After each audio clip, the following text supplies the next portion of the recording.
And your Old Testament reading comes from Exodus, chapter 12, here now verses 21 to 28. Then Moses called all the elders of Israel and said to them, "Go, select lambs for your families and slaughter the Passover lamb. Take a bunch of hyssop, dip it in the blood that is in the basin, and touch the lintel and the two doorposts with the blood in the basin. None of you shall go outside the door of your houses until morning, for the Lord will pass through to strike down the Egyptians. When he sees the blood on the lintel and on the two doorposts, the Lord will pass over that door and will not allow the destroyer to enter your houses to strike you down.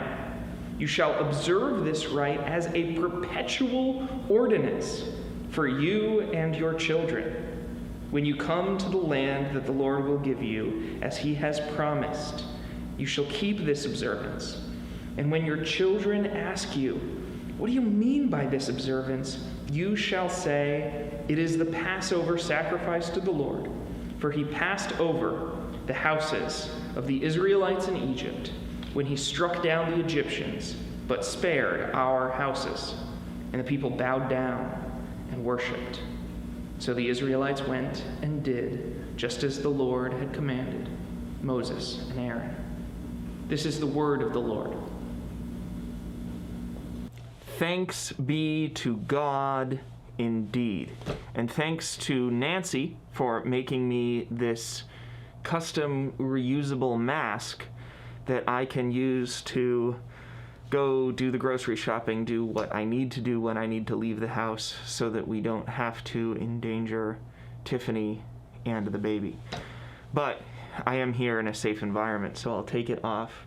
And I'm going to take it off carefully by the ear flap, because you always want to treat your mask as if it's covered in chicken grease. The belief is that if the mask is protecting you from a virus, then we have to assume the outside of the mask has virus on it. Or if it's protecting other people from the virus, then the inside of the mask has virus on it. So you never touch the mask, and you always wash your hands with soap and water, which is better than hand sanitizer. You notice all these rules? Man, there are so many rules to live with when you live in the midst of a pandemic, or some people might even call it a plague. I thought that it's been kind of a neat happenstance that most of our time together has been devoted to holidays. We had our first virtual worship service, and then we were already preparing for our first Holy Communion virtually, and then we had Palm Sunday, and we had a devotional together which focused on some of the more obscure holidays of Holy Week and also engaged some of the very familiar ones. And then we had Easter together. There's one holiday we forgot that happened this past week, or we didn't really forget it, but we intentionally didn't pay attention to it because we had other important Christian holidays to pay attention to, and that's Passover. Passover happened this past week, and indeed celebrations of Passover are still going on, and the echoes are with us. And so it is a great time to talk about Passover, especially since the themes of Passover have so very much to do with our current context and our current experiences. You know, we can become experts in a particular thing by living through it, and that can color our reading of the Bible. And so as we have all lived now, or are living through a global pandemic, we have an opportunity to hear the story of God's people in a new way. God's people who, a time in Egypt where there was a national emergency, were told to follow a particular set of prescribed rules. They were told to do things a very specific way. And they did them that way, and that meant salvation for them. That meant that they would be spared from the sickness and the death and the locusts and the blood and the plagues that were visited upon the nation of Egypt. And so I thought that it would be a great time to revisit Leviticus. Nobody expects the Leviticus. But it's true. It's time for Leviticus again. I preached a series on Leviticus in 2017, years ago. I did 3 sermons. This is the number 3. I did 3 sermons on Leviticus. I'm sorry, sometimes on the video it mirrors me, so I get confused. But I did 3 sermons on Leviticus. The first one you saw a clip of, that was about Sukkot, and we started that series based, like, at the time that God's people, the Jewish people, were celebrating the Feast of Sukkot. The second series was about the ordination of priests, and we engaged with the subject of the ordination of priests while we were ordaining new elders.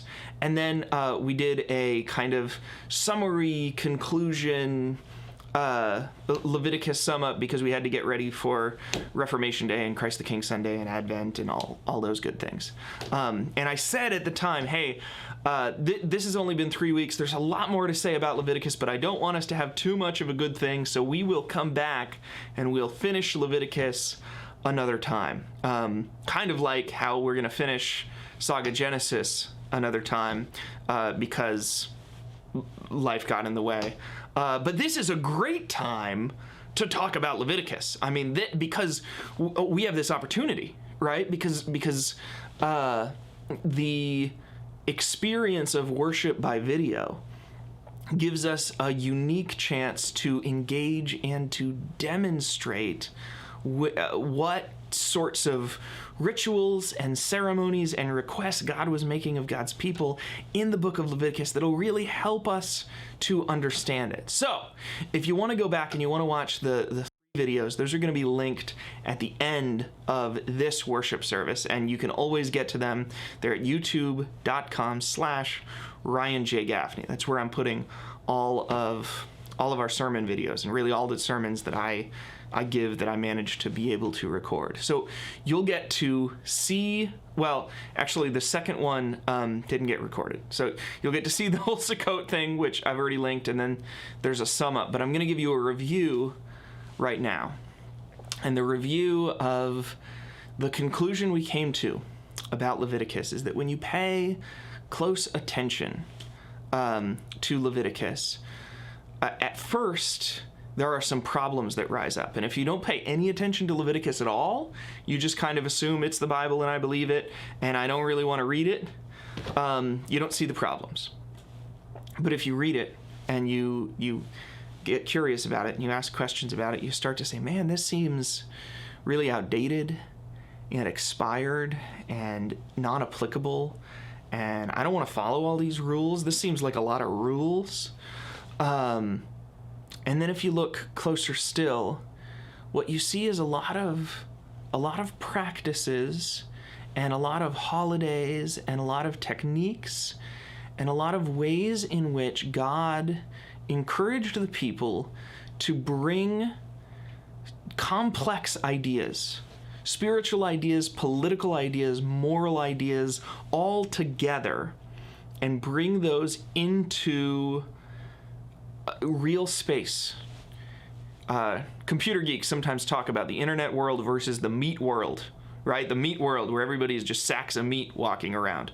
And that's what Leviticus does, is God brings God's content out of the virtual world, out of the hypothetical world, out of just thoughts and like academics and people who write and read books, and into like, lay your hands on an animal and pay attention to what it's feeling. And that's what sin does to me. And so what seems expired is actually really beautiful theology, expressed in the form of a period piece, expressed in the form of a book that was old when it was new, a book that was old when it was written. Leviticus was a priestly manual, and then it was rediscovered, and it didn't become the classic work of literature that it really was supposed to be until the Babylonian exile, when once again God's people were separated. They were separated from their homes, they were separated from each other, they were feeling lost. Well, hang on a second, because our reading today was from Exodus. So why am I talking all this about Leviticus? I read the wrong reading. Well, that's the context. See, the reason the people in exile felt so deeply and so connected to the dry priestly manual that was written so long ago was because these people had lived through the plagues. And they lived through a time when God said to God's people, listen, there is an invisible thing, and it is infecting all of you, and I need you to follow my clear instructions. And not all of them are going to make sense. And some of them are going to seem arbitrary, and some of them are going to seem too harsh, but that's how you're going to be saved. That's how you're going to be protected. And those people who lived through that experience, who were saved in that way, went on and continued asking questions of God, and continued seeking relationship with God, and continued looking for rules and guidelines and directions and rituals. And so some of the most brilliant, most visual, most physical, most interesting things that the Bible gives us to do and then think about in the doing come from Leviticus. That's what we're going to be doing in this series. And I want to start with Passover. See, Passover encourages us to do this. So this is what my hyssop looks like. This is actually pickerel weed, but it looks like crazy close to real hyssop, and it works the same way, where it's got kind of a paintbrush shape. And then it says to use the blood of the lamb that you just slaughtered. And again, I don't have any lamb's blood, but this is beef blood. And I'll just open this right here. You want to put it in a bowl, and you just kind of dip your paintbrush in the blood, and then check this out. Check this out. We bring it up here, and you'll notice the process. You literally get blood on your hands doing this. And if you also slaughter a lamb, you figuratively get blood on your hands. You're dipping the hyssop in the blood, and then the Bible says to mark the lintel and the doorposts. It says it twice. It says lintel first and doorposts, and it's real messy. Now, what shape am I making when I do this? Do you see that? What shape am I making? It's the sign of the cross, isn't it? I'm going up and out, and in the midst of the process, by getting random flowers and blood, I am managing to see Jesus. That's the point I'm trying to make with this, is that you have to go through the motions in order to see. Let's go back inside. You see that? So you take a branch, you take a flower, and you take the blood, and you mark the doorpost in the sign of the cross. And you see in the midst of it grace, and you see protection. Something that seems strange at first becomes grace. That was the first real demonstration. That was the first time that God's people, the Israelites, were all instructed to do a kind of weird and wacky thing in order to understand God, connect with God, gain God's protection. And all of us are living through a time where we don't have what we want, don't have what we wish we had, are waiting for a salvation that is coming, but also are being given steps and tasks and things that some people say will help. And sometimes we're getting mixed messages, and that was true to the Levites too. That was true to the Hebrews. At that time, there were debates. Which instructions are really from God and which are really true? But the questions of disease, the questions of cleanliness, how to get clean hands, because your hands can look clean and not be clean. I mean, we understand that in a way that ancient peoples couldn't, but God did, and was talking to them about it. If we take advantage of this time, we are going to get a whole new level of appreciation of the Bible. And indeed, because Leviticus reflects Christ, an appreciation of Jesus that we didn't have before. So, I'm excited to begin this series with you. I'm excited to keep showing more demonstrations that I couldn't show on the chancel because I can take the camera where I need to take it. And I'm excited to respond to the truth that God protects God's people through true instructions by worshiping with this next song.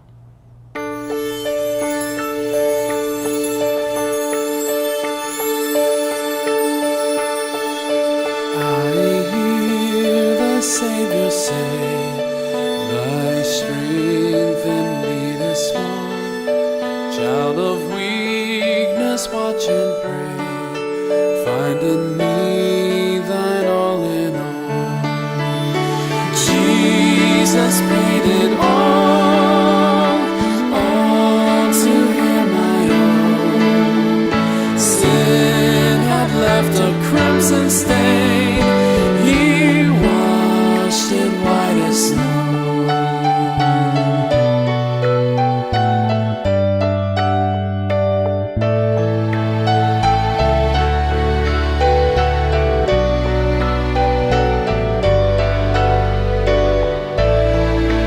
Lord, now indeed I find thy power and thine alone can change the leper's smile and melt the heart of stone. Jesus paid it all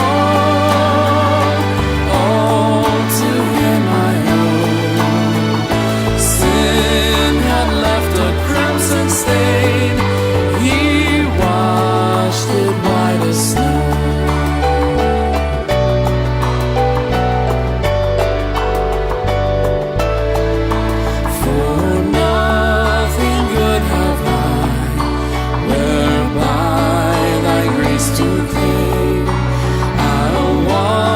My garments white in the blood of Calvary's Lamb.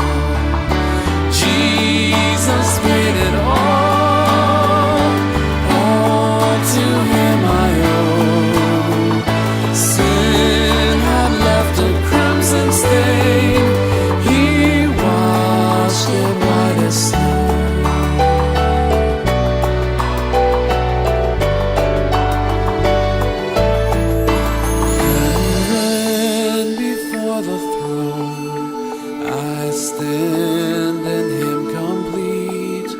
Jesus died my soul to save, my lips shall still repeat. Jesus paid it all.